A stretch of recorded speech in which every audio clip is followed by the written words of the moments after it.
Hi, everybody. Thanks for coming to class today. And this is our last class for this course on the two truths according to two different understandings of the two truths from Tsongkhapa and Gorampa. And so I thought today I would just talk a little bit kind of in conclusion, just their thoughts on what it means to be enlightened. What does an enlightened being see? How does a Buddha relate to the two truths? And then that shouldn't take too long. And then we can just have a bit of a discussion if anyone has any questions and answers on this.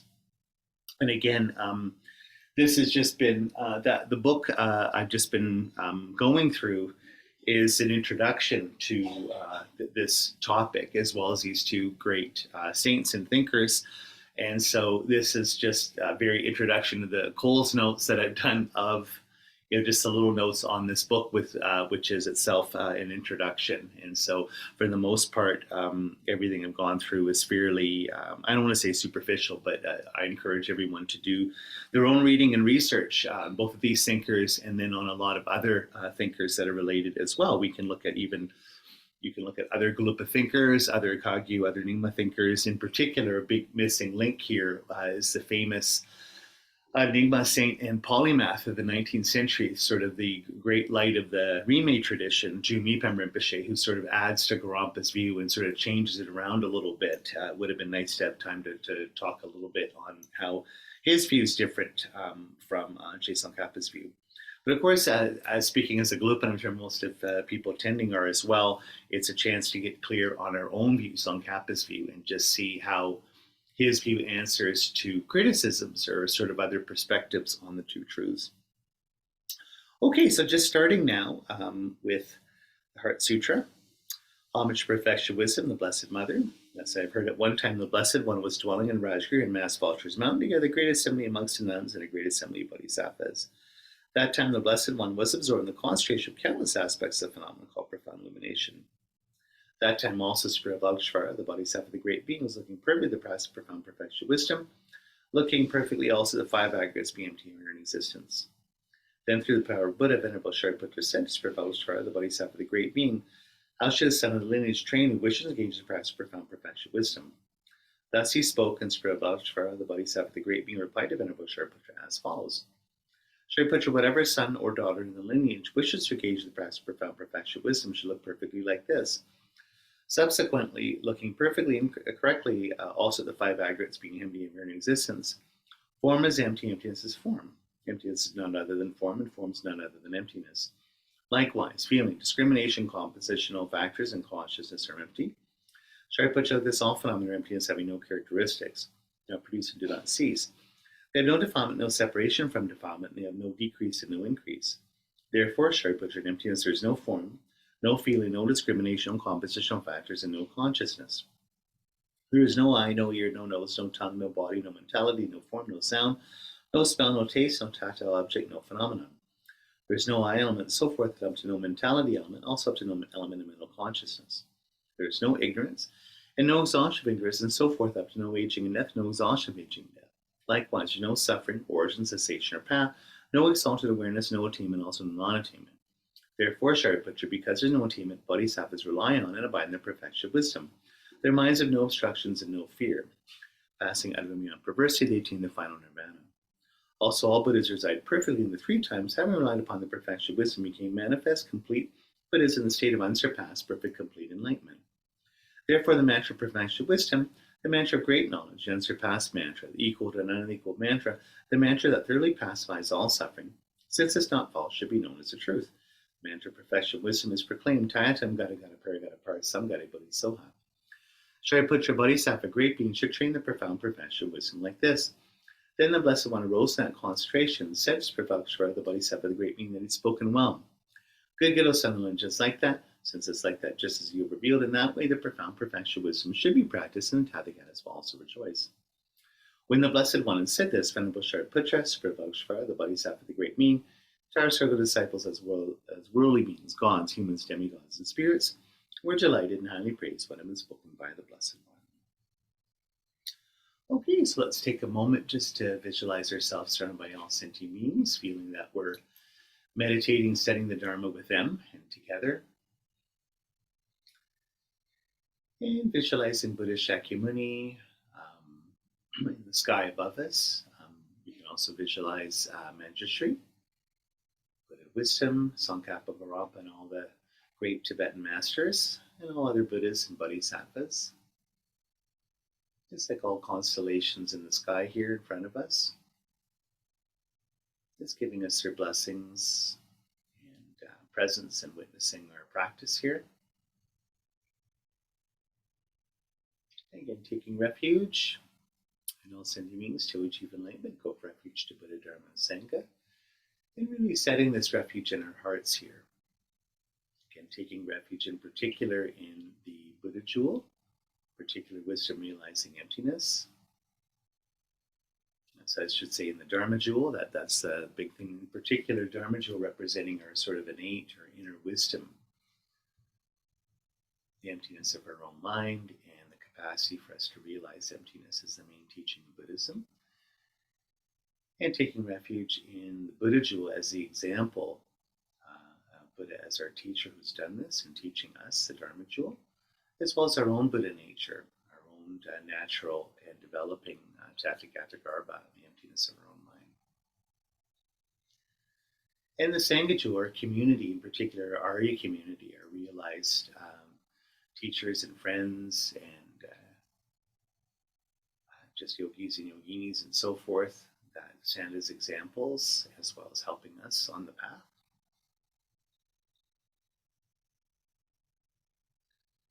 Setting our intention here. So we always, like good Kadampas, we have to set a good intention and a good dedication at the end. So our intention is bodhicitta. Just think that through the virtues we collect by giving other perfections, may we become Buddha for the benefit of all. So everything we're doing here today and in our lives, so we're just going to dedicate this and motivate this for the enlightenment of all sentient beings. And in particular, may we become Buddha, that we lead all beings to that same state.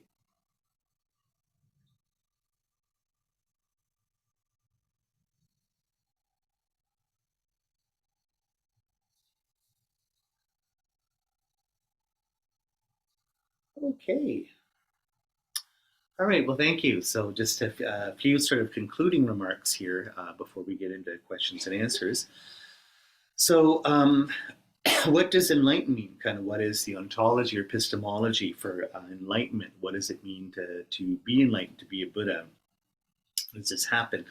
So from Kappa's point of view, to start with, what's interesting is this book sort of compares and contrasts these two thinkers by showing Tsongkhapa to be a pluralist. In other words, seeing that there's in the world many different things, that everything is different, and to see, as I always love to quote, the classic William James quote, a difference that doesn't make a difference isn't a difference. I always say that quote. Learned that in university years ago.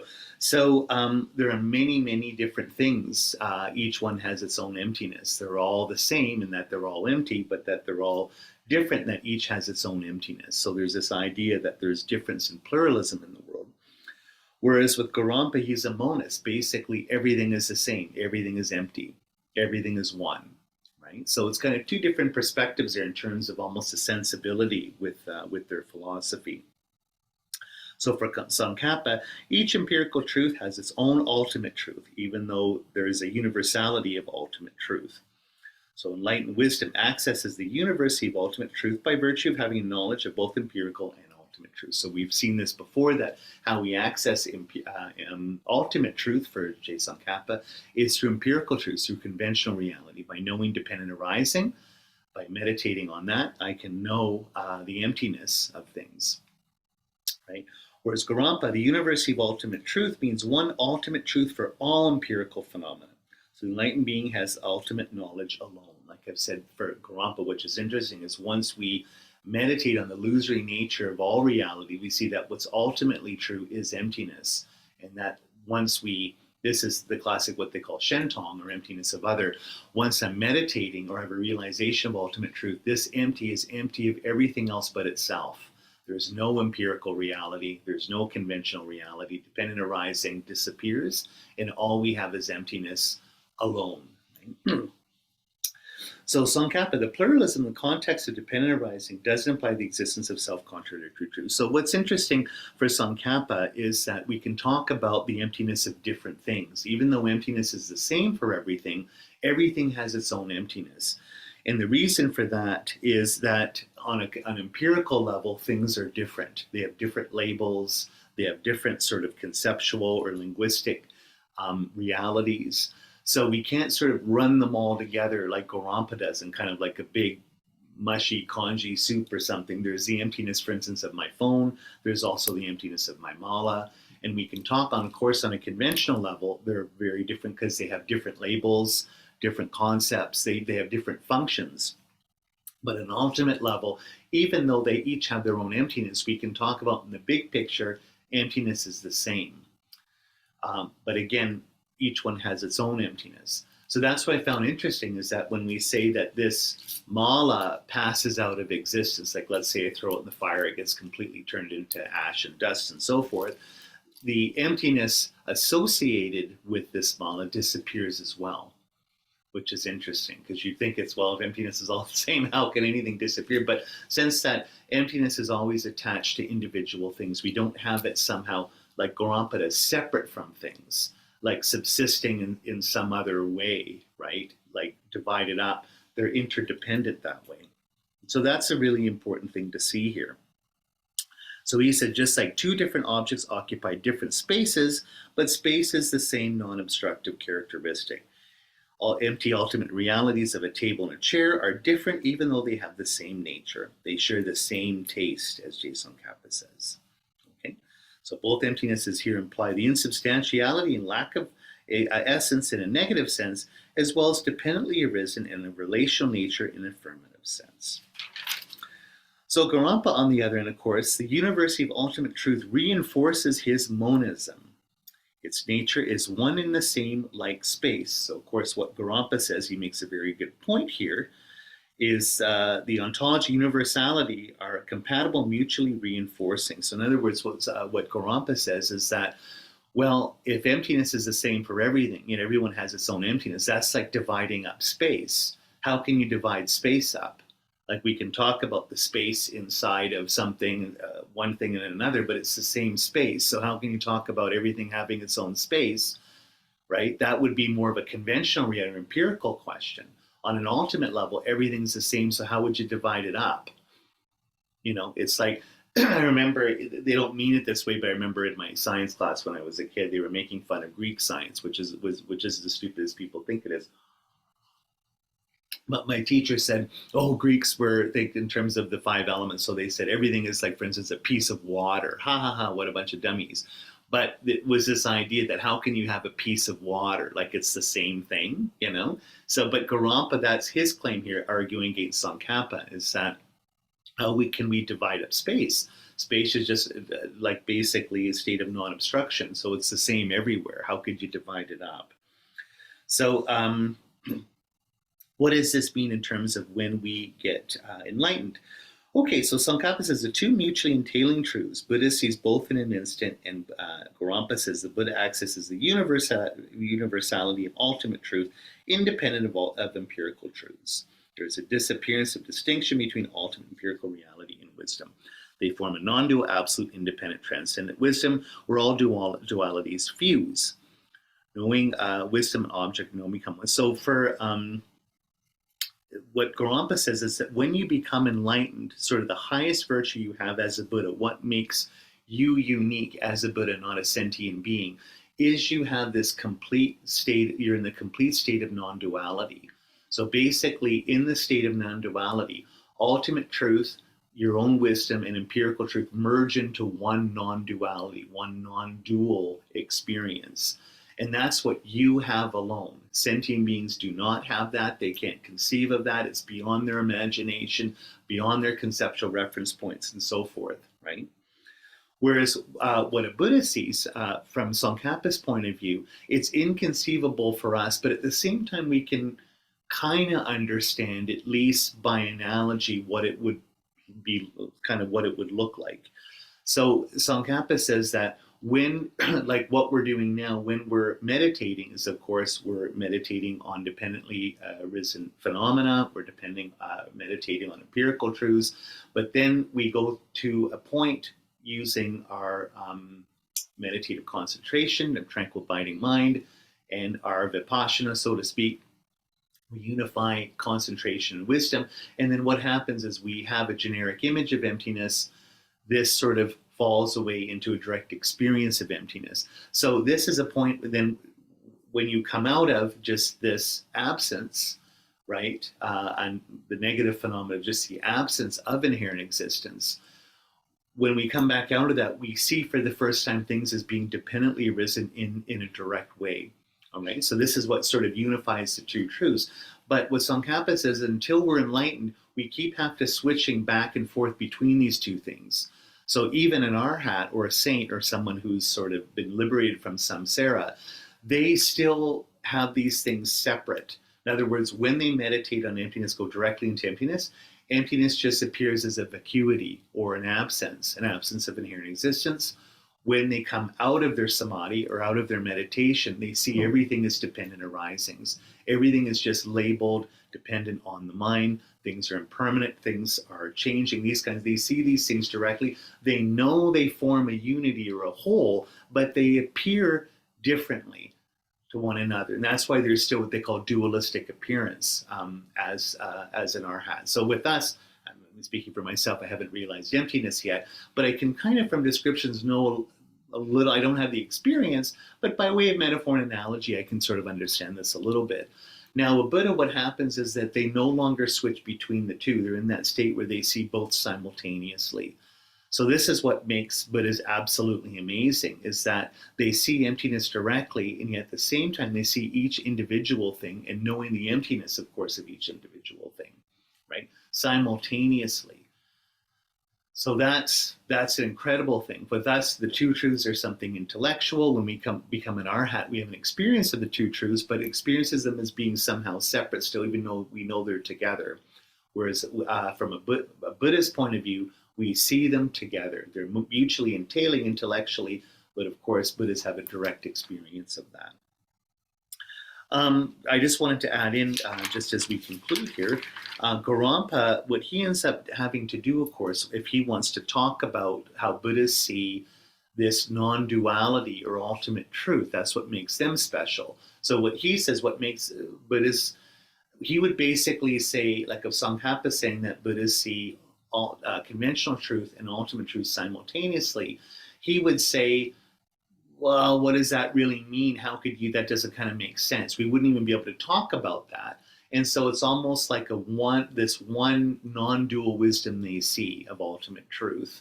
And so it's basically what he ends up, and this is actually sort of important if you end up studying Tibetan philosophy a little bit more, is he ends up making more of an appeal, even though he's a Madhyamika Prasangika, a middle way consequentialist thinker. He ends up looking back more to the Yogacara or mind-only school for inspiration, because he ends up saying, maybe we can bring these schools together. Like, even though we're middle way consequentialists, we're Prasangika people, when we talk about a Buddha's knowledge, a Buddha mind, a Buddha's experience of ultimate truth, it's a lot like how the mind-only school talks about the eighth consciousness, the consciousness basis of all, or kunshi in Tibetan, or alaya vijnana in Sanskrit, right? And what is this object? Well, this is a mind that doesn't have an object. It's sort of the awareness in which individual minds and their objects created by karmic seeds make an appearance. So on this ultimate level of alaya vijnana, there's only mind, right? On this one level. So it's a foundationless foundation, so to speak, because this mind itself, of course, is just sheer luminosity and changing and so forth. But Gorampa says, why don't we bring that idea into this philosophy? So what's interesting is the thinkers after Gorampa call this Shenton, like, of course, Emptiness of Other, but they call it Great Madhyamika, Great Madhyamika. So they end up, quite explicitly saying that they're bringing in this mind-only concept. I'm not going to get into Tantra course because this is a sutra course, but they end up associating this eightfold consciousness with the most subtle mind that you're meditating in, that you access in Tantra or Mahamudra or Dzogchen, what they call in Dzogchen Rigpa, right? So they bring this in. Now, what's interesting, of course, the Gelugpa tradition is like, we don't need another consciousness. Like, the six are enough. Everything's fine the way it is. We don't have to sort of bring in this other view to account for a non-dual wisdom. Just seeing the two truths itself, as we've described with our regular mind, is non-duality. We don't have to talk about this sort of higher non-dual bit of wisdom, right? Okay, two questions here, and then we'll conclude and we can talk about this. So, of course, we might have brought this up before, and I know a bunch of people have asked me this question in email. For Gorampa, the question everyone asks, of course, is the very obvious one.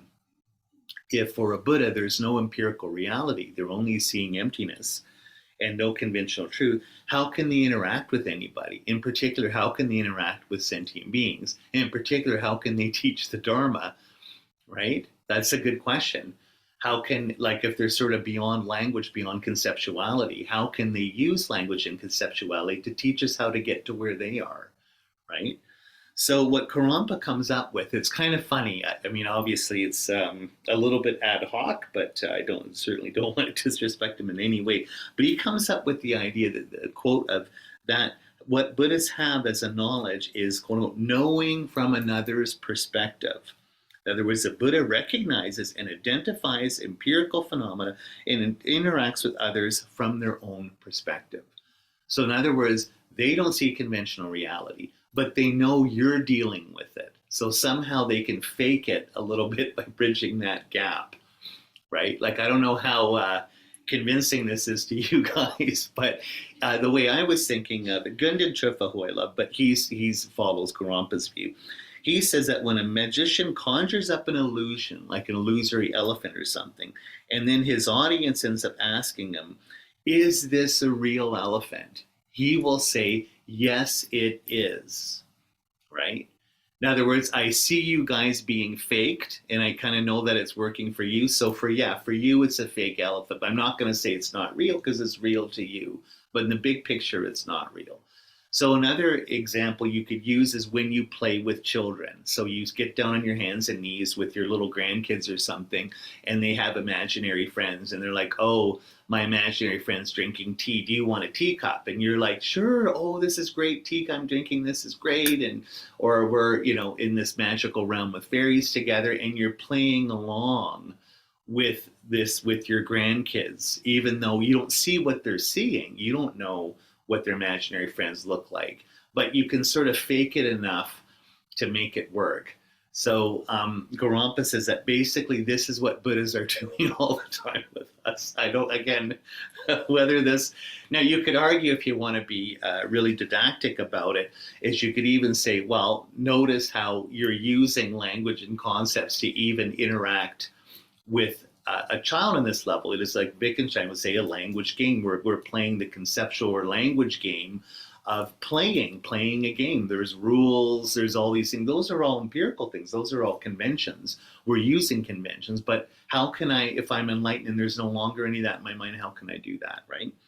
Mipan Rinpoche, again, he agrees with Gorampa, and he says, well, this is the Buddha's special quality, which is not experiencing anything empirical from an enlightened perspective, but experiencing everything from the other's non-enlightened perspective. And what I thought is this would be an example of their compassion or their selflessness, that it's all about taking care of other people, putting themselves in other people's position, which is what, if you're compassionate, you're always doing anyway. You don't know other people, you don't know what they're going through, and yet you're empathetic enough that you can put yourself in their shoes. You're not saying that you know what they're going through, who they are, but you can you can help them, you can be with them on that level.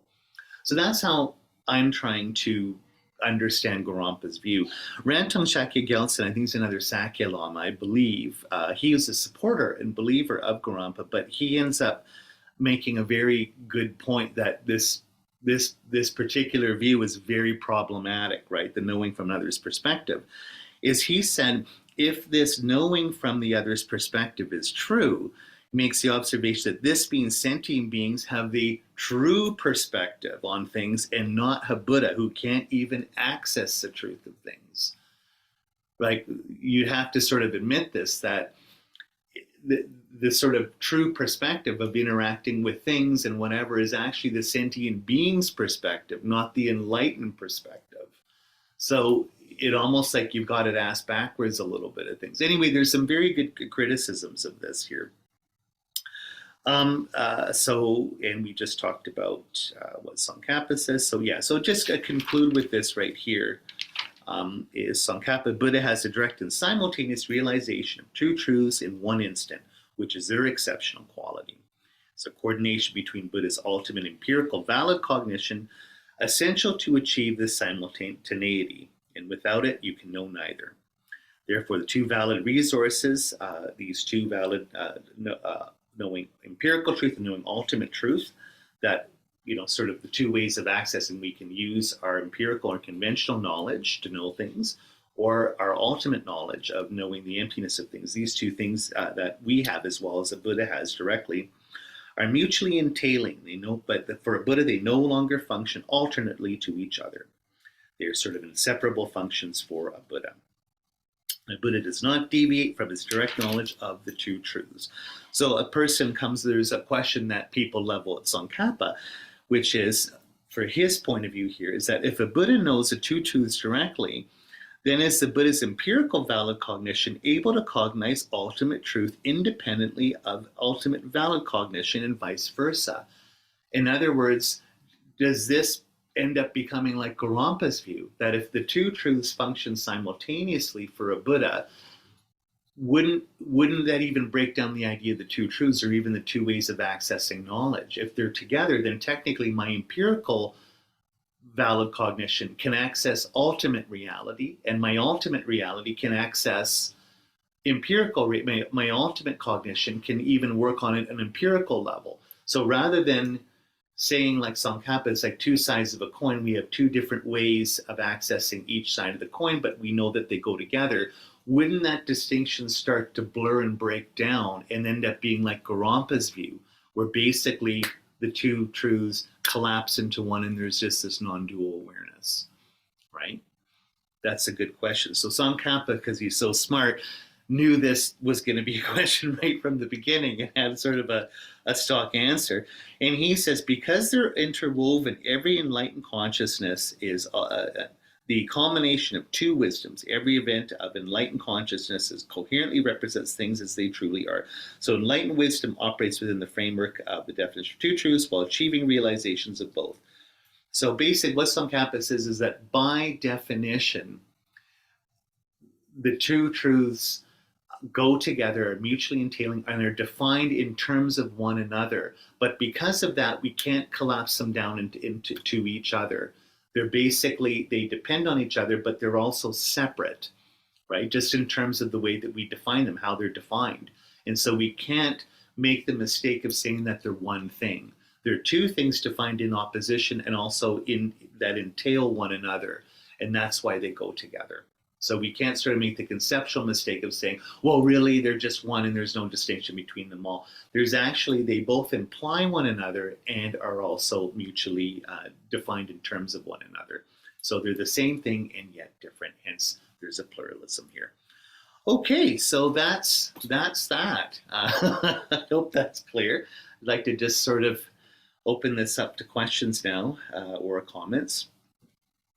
And again, I just, if people are interested, I'd recommend people read the book. It's very, very good. It repeats itself a lot, but that's because I think the main concept gets repeated in a bunch of the different topics that get addressed in the book. Okay, any questions or comments, just even on the course that we've done together here? What do you think?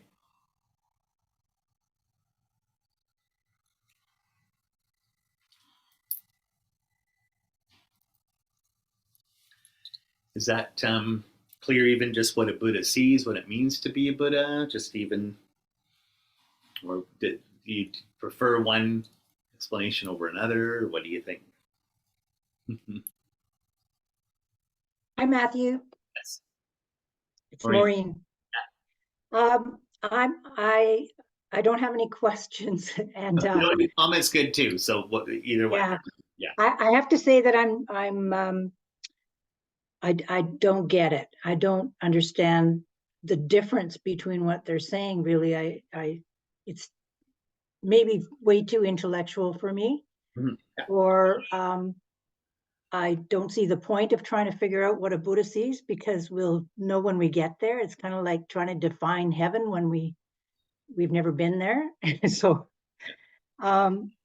it might have helped if I'd read the book myself No, and gone through it, slowly. yeah. But yeah, I appreciate it, but I'm pretty confused, and I'm okay with being confused. Well, we're Finally, sentient beings, so we're all confused. And again, if there's any fault, then it's my fault as a teacher for confusing you. Don't. There's never a confusion with the material or the lamas presenting it, but it's yours truly. And I hope again, I hope I don't leave you more confused than when you started off. And again, there's nothing wrong with being confused on one level, because this is just work and we're studying. So there is something ridiculous about, like you said, trying to figure this stuff out, because for number one, it's an experience. It's not just a conceptual idea. So we have to get enlightened through meditation and so forth. And like you say, you'll understand this on one level when you'll get to it. I remember Rinpoche was giving this one Vajrayana teaching to us years ago, and I have the commentary on it. We were looking at it, and so I kind of whatever. But he said, "Don't look at the commentary. Don't worry." And I was like, well, "Why not?" And then he was like, "You know what?"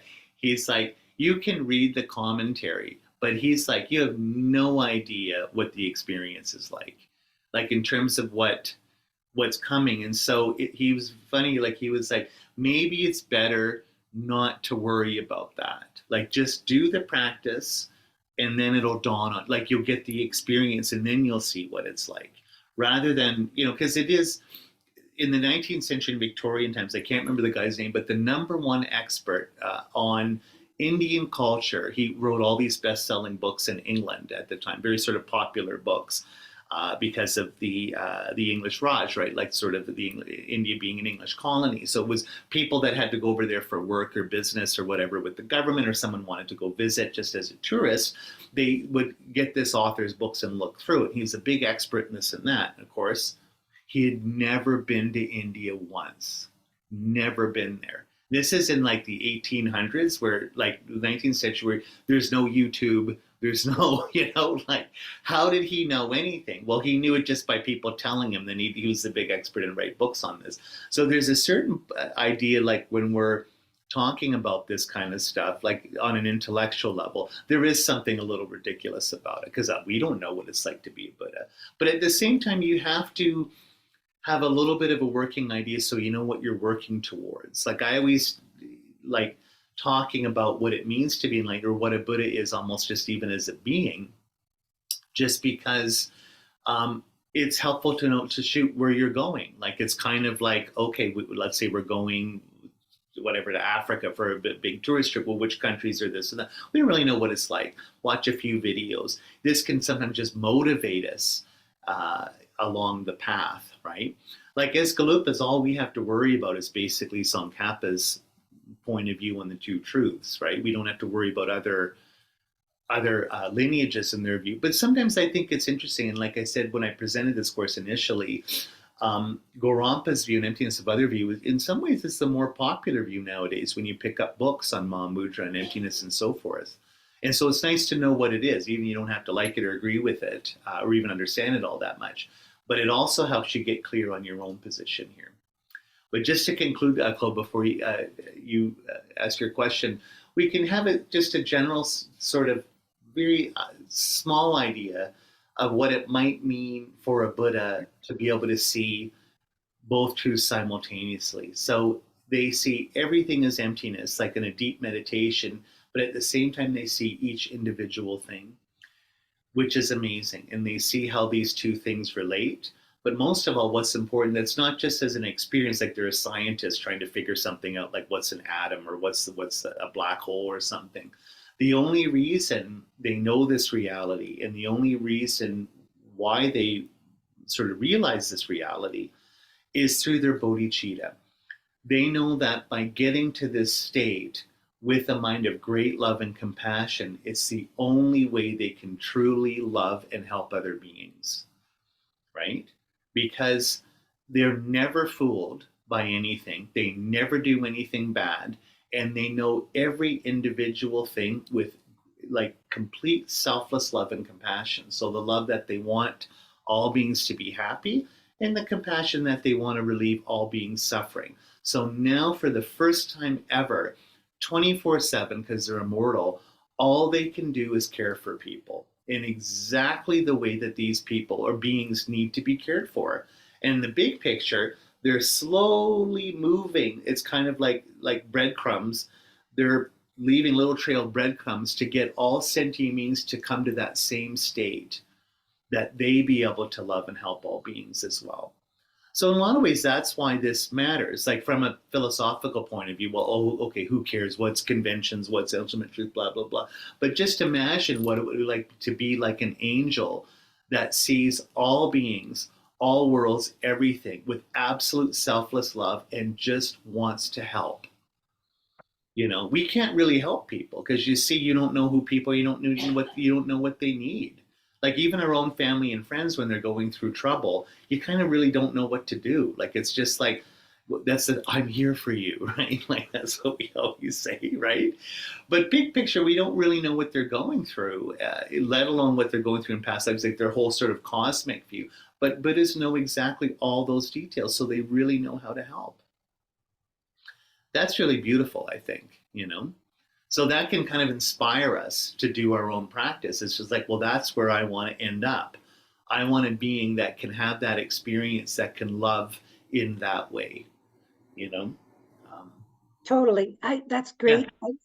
What I'm really trying to say is that I feel like I'm in a master's class and I haven't taken the first year class.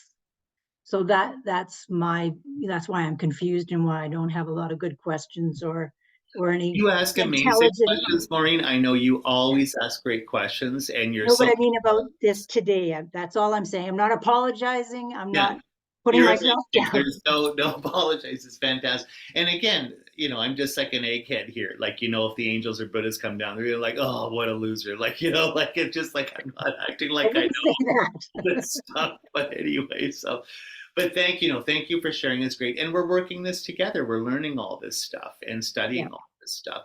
And again, if it somehow it helps your wisdom and your bodhicitta, then it's all worth it, right? In the big picture. So Claude, were you going to share something there? The little hands up. So yeah, you're muted, hon. You have to put your mic on. Yeah, so just unmute yourself.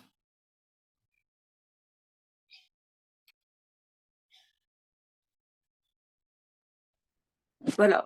Yeah, Can you hear me? yeah, perfect, 100%. I think you've given the answers to my question, which was, in fact, how in ordinary life for non-enlightened people to sort of know that there is an ultimate truth, although we function at a conventional level. So what I was thinking was maybe this sense of impermanence, as much as we can. And then the rest, you said it yourself, it's compassion. Sort of really, so it's not up there, it's really in sort of practical compassion. But do you have anything else to say, please, about ordinary life of enlightened person dealing with those two truths, as a matter of fact? Yeah, thank you. That's a great, but I think you kind of answered it yourself. Like in a lot of ways, just like the different, like Ishamika Rocha, as it were, they're just like the flavors of emptiness. We can look at this, you know, in terms of how do we understand, you know, emptiness in our day to day life. One like those the four main. I don't want to get here. We go again, opening a can of worms here, but it's like the four main schools of emptiness, you know, as they're sort of presented in classical Indian Buddhism, like this sort of Vaibhashika or Abhidharma school, the sort of Sautrantika or sort of the Sutras or logic school, and then the mind only Yogacara and middle way schools. So we can just like in very, very quick, just on a basic level, we look at Vaibhashika, how on a practical level in our lives can this emptiness help us, the two truths. Number one, just like you said, which is, it's funny, it's always presented to you, like I'm speaking for myself anyway, in Buddhism, like when you go to your first Buddha class, everything changes, everything's impermanent, right? And then you learn all different stuff and you get more sophisticated and a bit of a hot shot with others, at least speaking for myself. And you might not think about that as much. It's just kind of like an intro, you know, Buddhism in 20 words or kind of fortune cookie Buddhism. But when you think about that, even just that, which is so central to a lot of emptiness meditations, Theravada tradition, just even impermanence changes your life if you Yeah. have that. Like Yeah. it's just so simple. And everyone agrees that you go on the streetcar in Toronto and go up to Yeah. everyone. Do you think everything changed? Do you really? Of course I do, right, man? Of course. But the point is that on a day-to-day basis, we never think about that. And we get so hung up with things. Like just think about what if you just walk through life thinking everything changes, which means I can't hang on to anything. Everything changes. And so that alone is an incredible realization of what they call like non-self or emptiness, just that. Now then that dialectically, like Hegel, goes right into the Sautrantika school, because if everything changes, then there's a gap between our thoughts or concepts or mental pictures, which aren't changing at each moment in reality. So it's the classic thing where you're watching a river go by and there's a difference between the words and concepts of river and the river.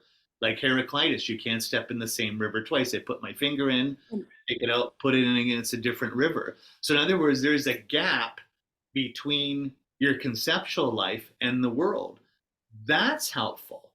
Why? We always think our judgments are right. We always think we're right on politics, on relationships, on our family, on how other people should live their lives, this and that. But you realize that your mental life, your conceptual life in the world aren't the same thing, right? And everything's changing, which means my judgments, our opinions are always behind the times. They're always lagging. I'm always wrong, right? That's the Sautrantika view, really, when you think about that. How can I say I'm right about anything when everything's changing? How does what they call it's a question that's in philosophy, they talk about tracking or fitting concepts, chasing after an object to know it, or how do I apply things in a proper context if the context is changing, tracking versus fitting. But you see, from a Buddhist point of view, it's all a flow. How can I make sure? This is why one of my favorites, Joe DeLis said, every concept is a creation because everything's always changing. Everything's being created constantly, right? But we don't see it that way. So that's another thing. Like imagine having that humility where it's just like, hey, that's why Roshi Bernie Glassman, that famous Zen teacher, one of our friends, I think she studied with him. But he's an old hippie from the 60s, right? He was, stayed with Mizumi Roshi. But he always said his famous quote they love is, just my opinion, man, just my opinion. Right? So then going on to the next level, getting even deeper from the Yogacara school or mind only school. Where are these concepts coming from? How am I seeing things? Right? Well, objects and minds come from the same karmic seed. You know, what I'm perceiving isn't the world at all, but my own karma. Right? That's the next step. So again, what am I getting mad at? What am I getting happy about? It's just me. It's not other people. It's the world. It's mind only. My mind is the issue, not other people. Right? Then go to the deepest level of the two truths, which is basically how is that happening? Well, through words and thoughts. Right? Let's not even talk about worlds. Let's not even talk about like self. Everything is just the creation of the imagination. Right? So that's really, really deep at that level. Right? So that, and there's something almost when we get to even deeper versions of that, if everything's being created, everything's then there's something very pure and pristine and luminous about that. Right? So in our day-to-day life, and all of these, like Hegel would say, like when you read the phenomenology or look at science of logic, the first object ends up being the last one. It's like a snake eating its tail. Um, Everything is permanent. We go to the end point where everything's created by the imagination, which itself is impermanent. There's impermanence in creation. We go right back to everything being impermanent. So that helps a lot in our day-to-day life. Even just like you say, living like that, seeing everything as a flow. This one, I'll end on this. This is what was her name now? I'm getting old. I forget everything now. It's she was a famous feminist writer and anarchist, Japanese Buddhist writer in the 1920s and 30s. Anyway, she's wrote a very famous book about having done the Shikoku pilgrimage, the Shingon Shikoku pilgrimage in 1918. I have her diary. It's in English. It's amazing. And it's a beautiful, beautiful book of having done. She basically did the whole 108 well, it's 88 temples on Shikoku. She did them all as a young woman in Japan in 1918. She's like 21 years old. And she camped out, slept in the ditch. Nobody did that, especially a young woman at that time. She was so brave. And why I know she did it is in the diary, she's so bitchy. She's in a bad mood every day, which when you're on pilgrimage, it's like, it's kind of real when people are struggling like that, right? But I like it at the very end. She goes back to her work as with her family in Tokyo and back working for a newspaper at the end of the pilgrimage. But you see that that's the realization that she has, that everything is a dream because everything's passing, everything's impermanent. So the last line of the diary is, flying things fly away. It's like in Japanese, it probably reads better. Flying things fly away. Just, I let go of everything.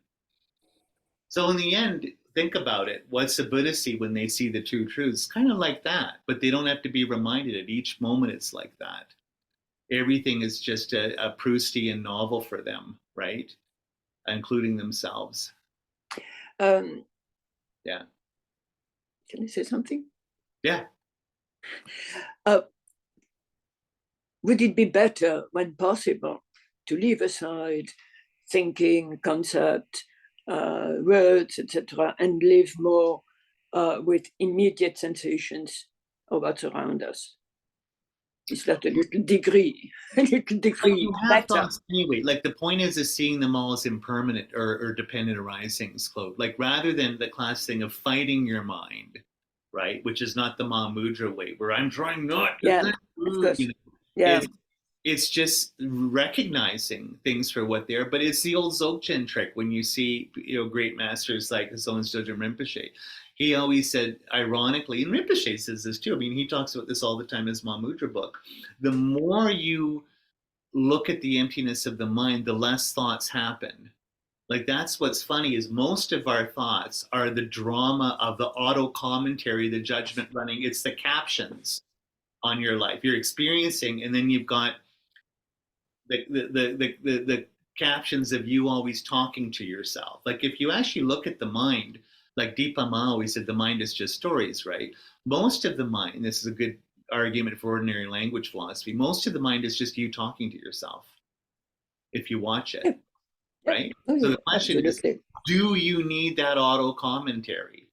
Like the news, they always have at the bottom, like the stock exchange, they have all that, like they're talking, and then there's all stuff going on. Do you need all that auto caption running at the bottom? Like when you're walking down the street in Toronto, oh, got to go to the bank now. Oh, bank's always a pain with the people there, and do you need to do that? It's just a habit, but we've been doing that for lifetimes, especially this life, talking to ourselves.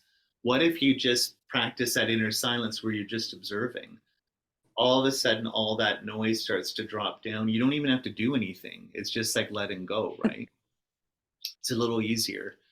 Now, easier to say said than done. I mean, this is hard for me.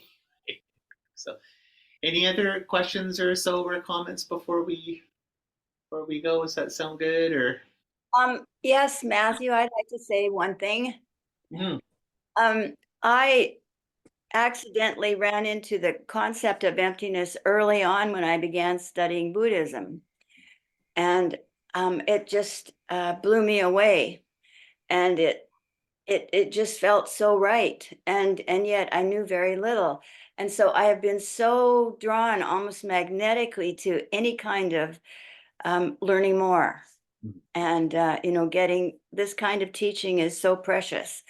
And there's so many wonderful things that you can read. And I've felt like it's changing, like changing me. But it's a very slow thing. And I also understand that all of this is kind of an intellectual activity in one way, but that at some point it's going to be an experience, which is not just an experience. And and but even that doesn't catch what it is. But there's such it's just there's so much joy in even thinking about these things, and understanding what is possible. And I think it's been changing my life, just how I deal with the day on the day-to-day basis, even though I'm far from, I mean, I'm not enlightened, but I just am appreciating life so much more because I see it in this conceptual framework. And I love it. And I'm just so grateful to you for being able to articulate it so amazingly. Well, thank you so much. And this is obviously your wisdom and your merit from past lives in this life. So how wonderful. I'm really happy to hear that. That's amazing, Marcia.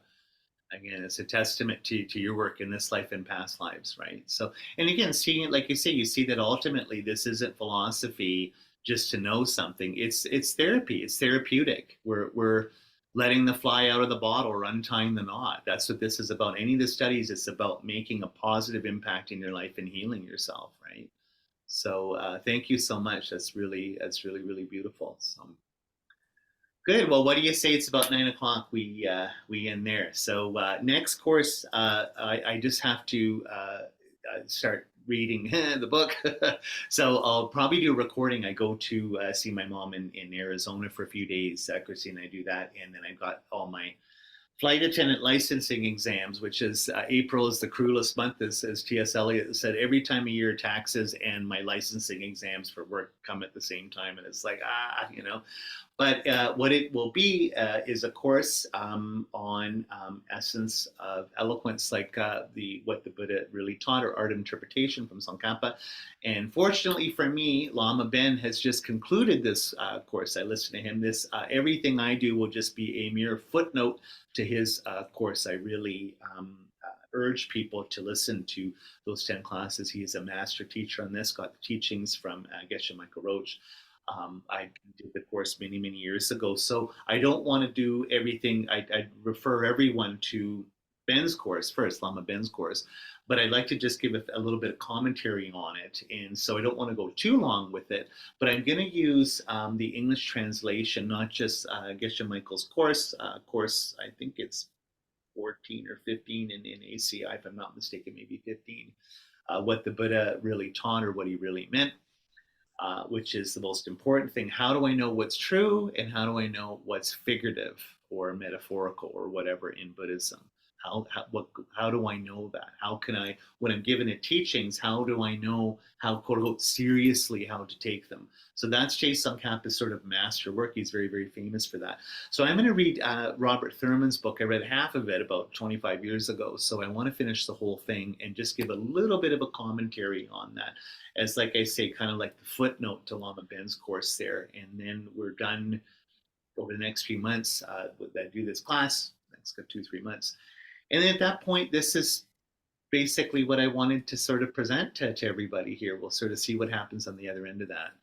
But I will put out a recording for that as quick as I can, start studying even this week while I'm home. So anyway, thank you for coming for this one. Thank you for your patience. Again, thank you for trying. We don't all have to get this. It's just about learning, right, and educating ourselves.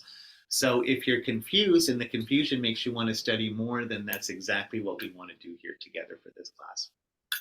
So let's take a moment to dedicate all of this for the awakening of all sentient beings. So all of our studies here on emptiness and the true truths, may this make us better people, better Buddhists, and help us become enlightened, that we lead all sentient beings to that same state. So we can say by the blessings of all beings, all holy beings and all light beings, the truth of karma, power of pure superior attention of bodhicitta, may all of our dharma wishes be fulfilled. Thank you. Let's press stop here.